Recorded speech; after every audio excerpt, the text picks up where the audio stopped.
Hello, and thank you for tuning in. My name is Jamie Samper, and I'm the Associate Director of Data Science and Research at Wharton AI and Analytics for Business. The workshop you're about to watch is a resource provided by Wharton AI and Analytics for Business. The purpose of this workshop is to highlight the importance of storytelling when conducting research. The skill of storytelling is often reported by executives as the most desirable ability of a researcher, and it's unique in the sense that it's a skill that is often learned rather than taught. The goal of this workshop is to teach the fundamentals of storytelling by explaining why storytelling is necessary and to provide some guidance on how you can enhance your storytelling abilities. Before we get into what storytelling actually entails, let's start off by talking about why you should care about enhancing your storytelling abilities. Why is storytelling important in research? First off, storytelling affects everyone.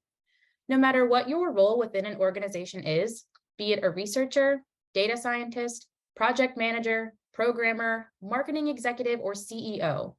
Knowing how to properly engage storytelling techniques is an important part of your job and is often a skill that makes you stand out from your peers. Properly engaging storytelling techniques into your work helps to engage your audience regardless of what their background is and what pre-existing knowledge they may have about the topic. It's what can make people care about what you're doing, regardless of their involvement in the work. And when people care about what you're doing, it will increase the excitement about your results and elevate the utility and value of your conclusions. And by enhancing the value of your work, you are also enhancing your value to the organization. So now that you understand why storytelling is an important skill to have in your arsenal, I can tell you about something that you should really care about. The individuals pictured here reached the top of this mountain to ski down it. Take a look at this visual. What can you take away from this? Well, the mountain seems pretty high. There are some steep drops. There seems to be a decent amount of snow, and they don't seem to have much equipment with them. Based on that information that you can gather from looking at this picture, it's pretty impressive that these individuals reached the peak. But take a second to reflect on how you feel about this. Do you care about this achievement? Does this conclusion seem impactful in any way? I had mentioned just a moment ago that you should really care about this information. But just because I told you you should care, did that make you care? What if I told you that this mountain has the highest peak in North America for skiing, and only 3% of skiers who attempt to reach the peak succeed? The journey to the peak historically has a fatality rate of 18%, meaning that out of everyone who starts the trek up with the intention to reach the peak, 79% turn back early, 18% don't come back alive, and only 3% of skiers actually make it to the top. The 18% fatality rate exceeds even the fatality rate of climbers who attempt Mount Everest, the highest mountain on Earth, which claims the lives of 14.1% of climbers. During the skiers' trek up to the peak, a storm moved in that caused 30% more snow accumulation than expected for that time of year, making movement near impossible. Due to the storm, the trek up took longer than expected, and the skiers were left with minimal supplies for the last third of the journey.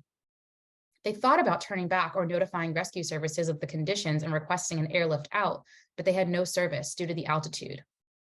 As they completed the last stretch of the climb, the storm subsided and they were able to muster their strength to reach the top, mark their success, and ski down. This second version of their journey has the same conclusions as the first way I told it. But take another second to think about how you feel about the conclusion now. And I'll pose the same question I did before. Do you care about this achievement? Even if you have no experience skiing at all or have never even seen snow before, you probably care more about this conclusion. The fact that the skiers reached the peak means more. You may have felt impressed after the first way I told the story, but you likely would have forgotten the information soon after. The second version of the story, however, is likely to invoke greater interest and leave a stronger impact on you. And I'm willing to bet you would want to tell others about this really impressive story you heard about. What you just experienced was one conclusion delivered in two different ways. The second version used storytelling, while the first version lacked, and you got to experience your own perception of how you felt about the conclusion in these different conditions. So what exactly was different in the second version? There was certainly more information given, but the presentation of more information isn't what makes for good storytelling. The key to proper storytelling is the presentation of relevant information in context. And just to note, the story you just heard was fabricated for demonstration purposes. So we've seen an example of why storytelling is important, and we've gone over why you should care about being a good storyteller. Now let's get into what storytelling actually is.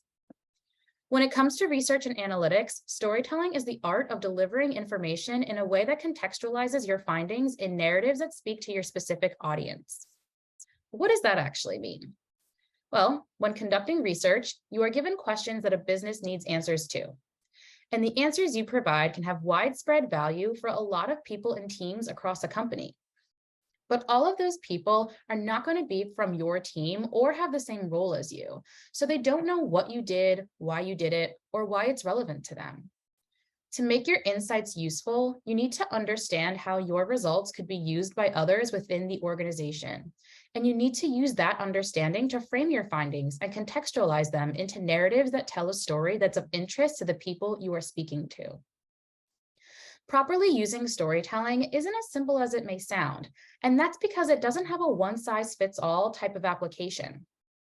A few helpful things to know about storytelling is that it refers to a collection of techniques and principles that help you deliver the most impactful results. These techniques help keep your audience engaged and interested in the work you're presenting. There are several layers of what makes up good storytelling, but at the core, it refers to clear and informed communication to your audience. Like I said before, part of telling a good story is knowing who is in your audience and knowing what they care about. When you know how they can benefit from your conclusions, you can shape the way you tell the story to speak to their needs. By doing this, you're taking the work off their shoulders of figuring out how your work informs their goals by directly telling them how they can use your findings. Most people don't care about what you did or how you did it. They just want to know if what you found is important for them and what it means to them. And all of that is done through informed communication of relevant information.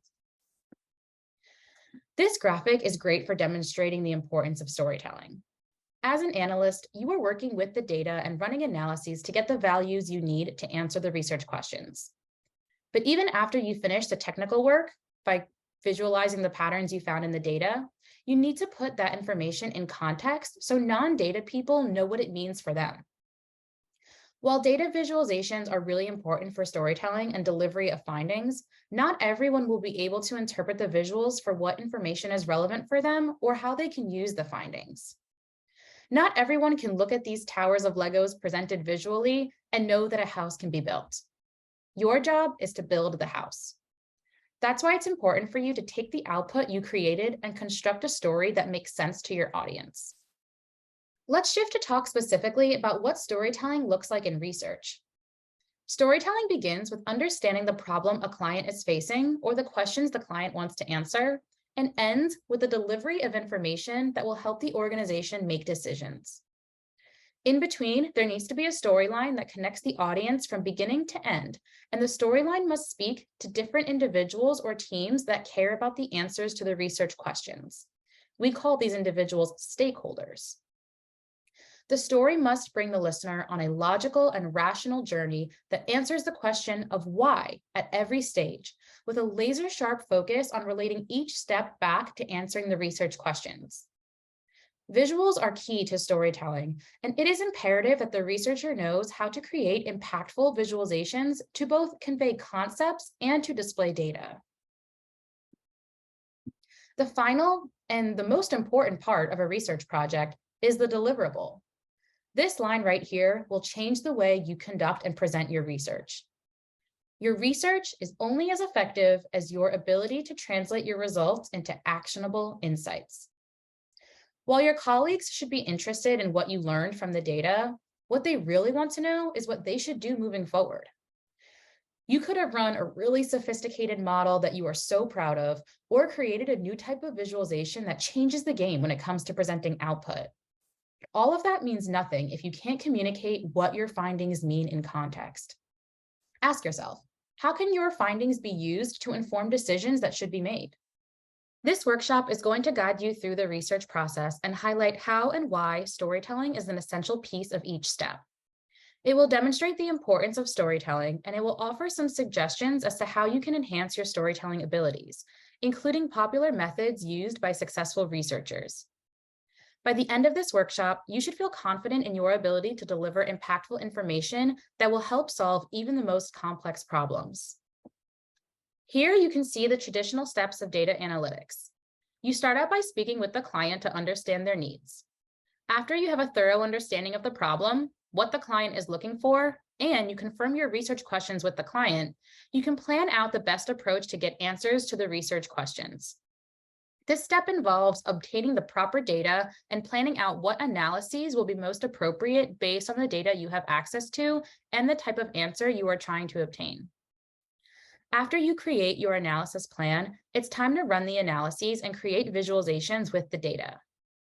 Once you have all of the output you need, the next and final step is to interpret the output not only for what the values mean within the analyses, but how those values can be interpreted in the context of the research questions.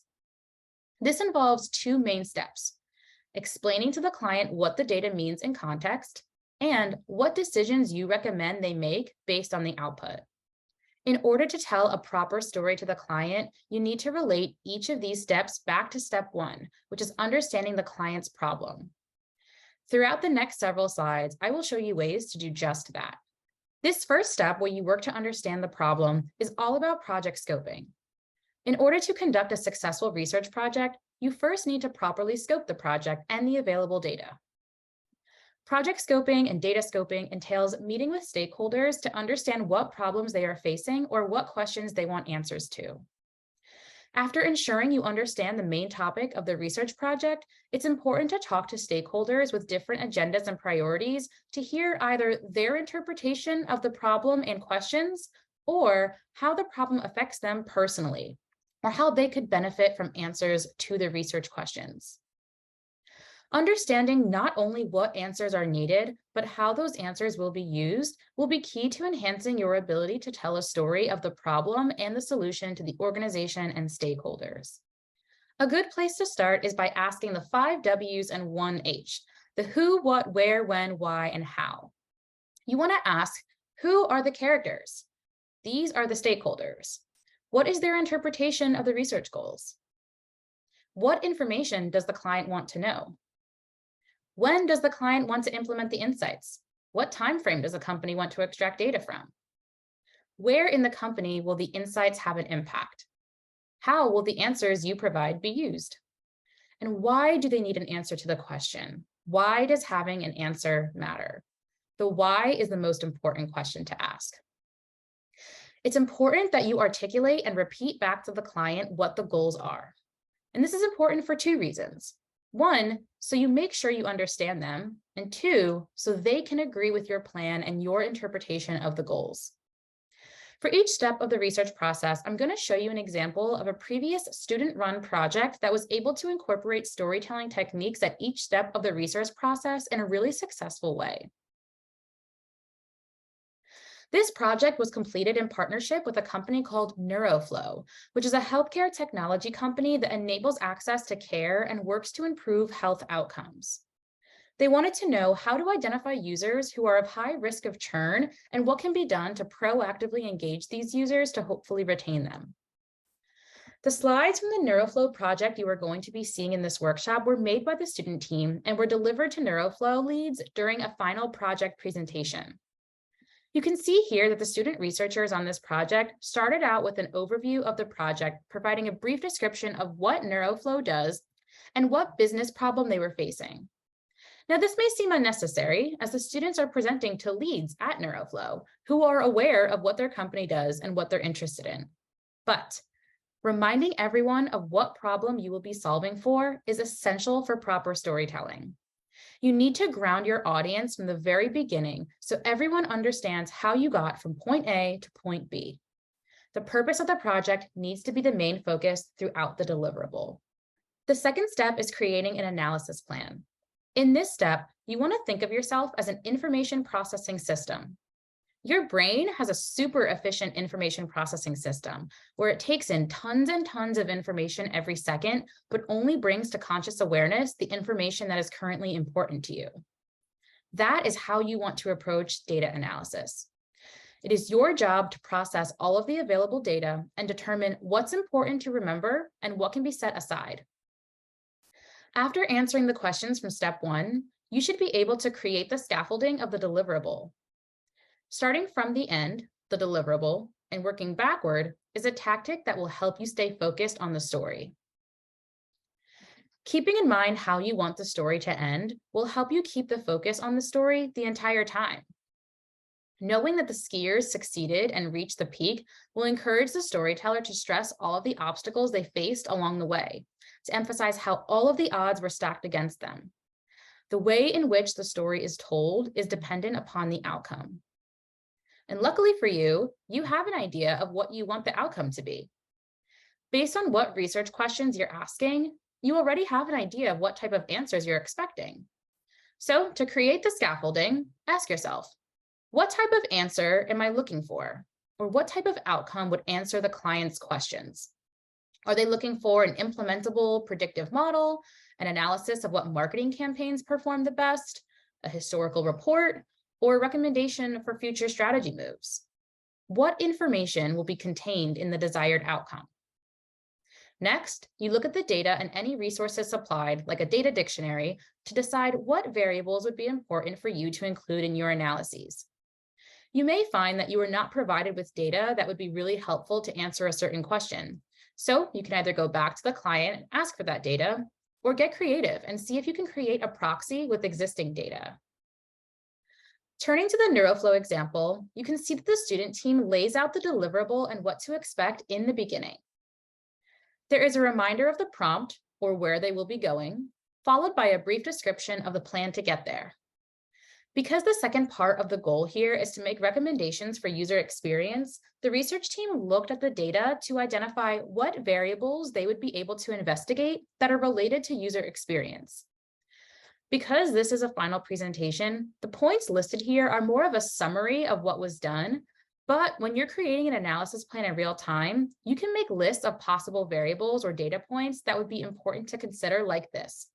You just won't have that evidence-based recommendations to make just yet.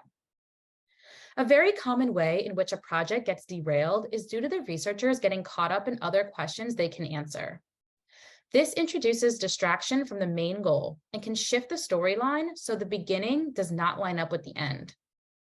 A good practice to avoid this from happening is to map out the project from the very beginning and create a plan of action that only focuses on answering the research questions. An analysis plan should always include a timeline. Conducting quality analytics requires both hard and soft skills. We have spent most of our time talking about the soft skills so far, but step 3, analyzing the data, is where the hard skills come in. This step may sound simple. Run the analyses you planned out in step 2, and it should be simple, but it isn't always. When it comes to analysis, the most important thing to remember is to stay committed to answering the research questions by following the analysis plan. If you did your job correctly in steps 1 and 2, step 3 is just about execution. However, that is not to say that you shouldn't deviate at all from the analysis plan. When working with data, oftentimes you will find that your data may require a transformation that you didn't foresee, or you may need to add post hoc tests to narrow down differences between segments of customers. Or sometimes the model you plan to run needs some additional insights to make sense of the results. And it's okay to explore the data a bit more. However, you want to plan for these things to happen so you don't get sucked into the dark hole that can be data analysis. This step is extremely important to not get lost in, especially when you're working with a strict deadline. It's very easy to get interested in what else you can uncover from the data and continue digging, doing analysis after analysis. But this is dangerous, as it will lead you away from the main goals of the research, and it will shift the story to tell one that no longer speaks to the client's needs. Remember, you're an information processing system. Determine what's important to remember and what can be set aside. When it comes to analysis, it's okay to leave the stones unturned. Not all information will help the client answer the questions they are currently interested in. However, you may be thinking, but I want to be thorough and go above and beyond and blow the stakeholders' expectations out of the water. And you still can. Most times, a client wants an answer to a broad question, and you can provide very specific answers that gives them tons of information to use moving forward. Turning back to the example from NeuroFlow, you can see here that when explaining what analyses the student team ran, they reminded the audience of what research question they are attempting to answer with this specific analysis. They provided definitions for key terms so that everyone has the same understanding of how they quantified patient engagement. They also provided a visual to explain the terms they will be using to group patients. The student team went a step further and showed the client an example of what these clusters of patients look like in real life. They provided descriptions of the age range and how these patients behave on the NeuroFlow app.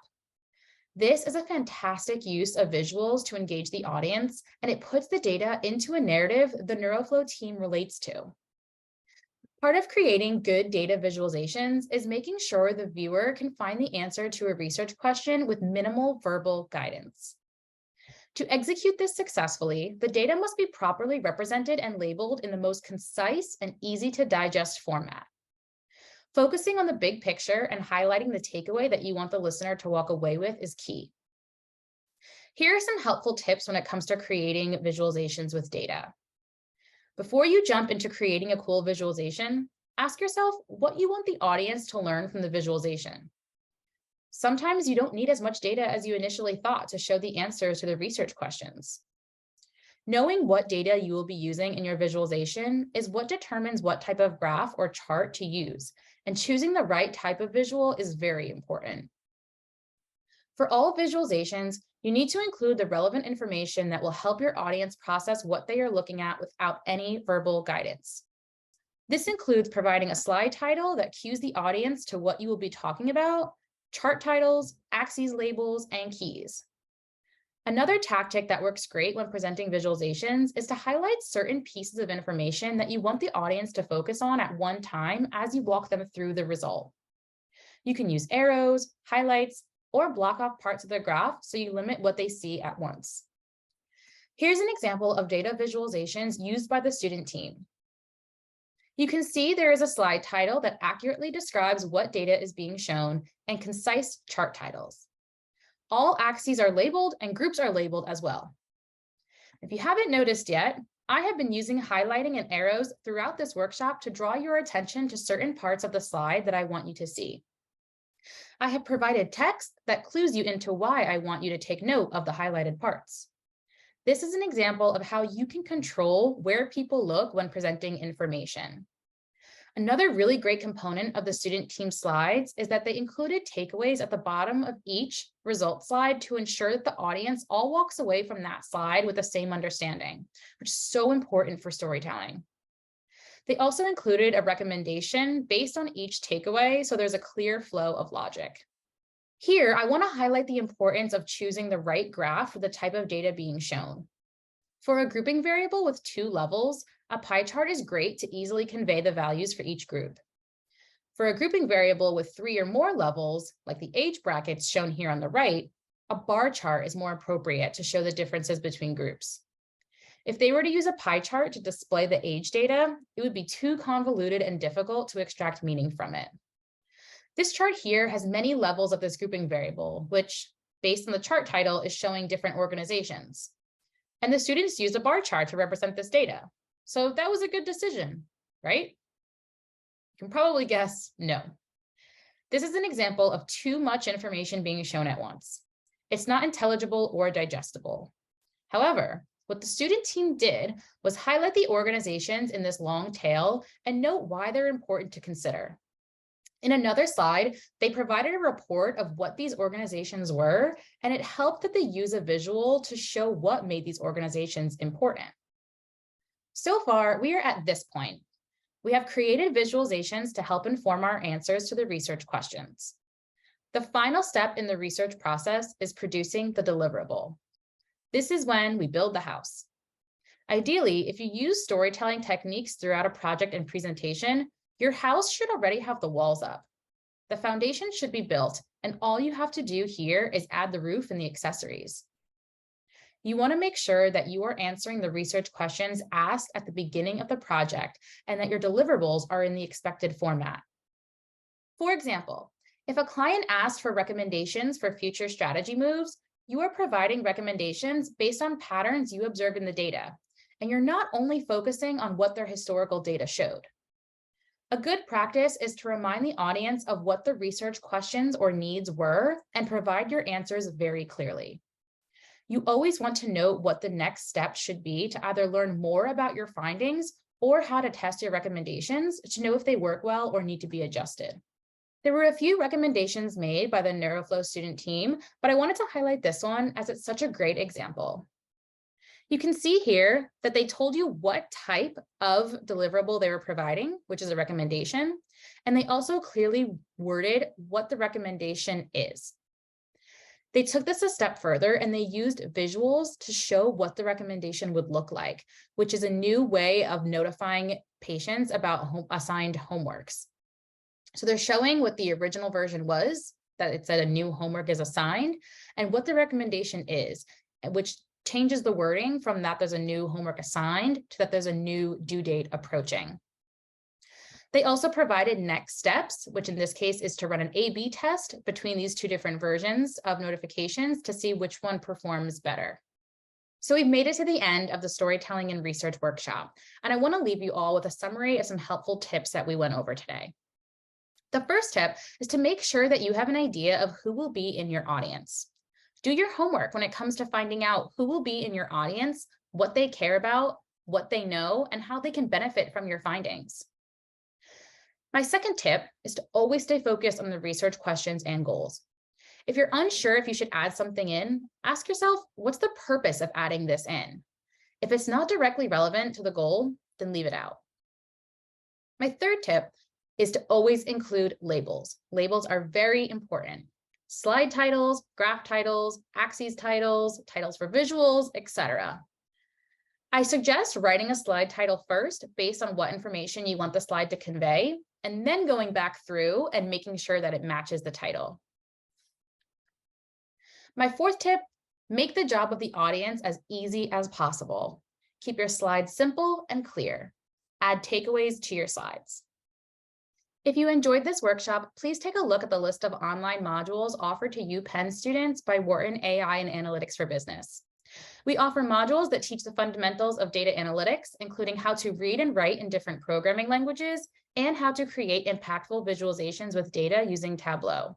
There are also modules that will help refine your skills with data, like working with big data, and you can practice your skills with real-world projects that use Microsoft Azure, Amazon Lex, and a hotel booking software platform. And with that, we have reached the end of the workshop on the importance of storytelling and research. Thank you so much for tuning in, and I hope to see you in future WAIAB workshops.